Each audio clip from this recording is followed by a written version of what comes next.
Late అయితే అయ్యింది. బేసిక్‌గా ఎప్పుడో రావాల్సిన సినిమా అది. 'రాజాసాబ్' డిలే అవ్వడం వల్ల 'ఫౌజీ' డిలే అయింది. 'ఫౌజీ' వల్ల 'స్పిరిట్' డిలే అయింది.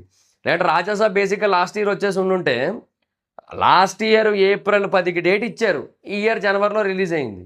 సో, లాస్ట్ ఇయర్ అది అయిపోయి ఉంటే 'ఫౌజీ' మేబీ ఈ ఇయర్ మిడ్‌లో ఎప్పుడో రిలీజ్ అయిపోను. సో, అప్పుడు 'స్పిరిట్' మనకేంటంటే ఈ ఇయర్ ఎండింగ్‌లోనే రిలీజ్ అయిపోనేమో కూడా. 'స్పిరిట్' మేబీ ఆ డేట్‌కి వచ్చినేమో. యాక్చువల్‌గా డిసెంబర్ 3కి 'స్పిరిట్' వచ్చునేమో. ఇఫ్ ఇన్ కేస్ అది గనక జరిగినట్టయితే. అది మరి పరిస్థితి. సో, ఏమోనండి మొత్తానికి పోస్టర్ అయితే మటుకు మామూలుగా లేదు. ఫర్ వాట్ ఎవర్ రీజన్స్ అంటే చాలా ఫ్యాక్టర్స్ అబ్బా! ఆ రైన్ ఎఫెక్ట్ కావచ్చు, ఆ బాడీస్ కావచ్చు, వెనకాతలున్న ఆ లొకేషన్ కావచ్చు, ప్రభాస్ గారు కూర్చున్న పొజిషన్ కావచ్చు, బాడీ కావచ్చు, హ్యాండ్ కావచ్చు, రక్తం కావచ్చు, మొత్తం ప్రతీదీ కూడా. హెయిర్ స్టైల్ కూడా బేసిక్‌గా లాంగ్ హెయిర్ ఉంది. నాకెందుకో ఏమనిపిస్తుందంటే అది 'స్పిరిట్‌కి' కూడా అదే హెయిర్ స్టైల్ కంటిన్యూ అవుతుందేమో అన్న ఒక ఫీలింగ్ అయితే కలిగింది నాకైతే.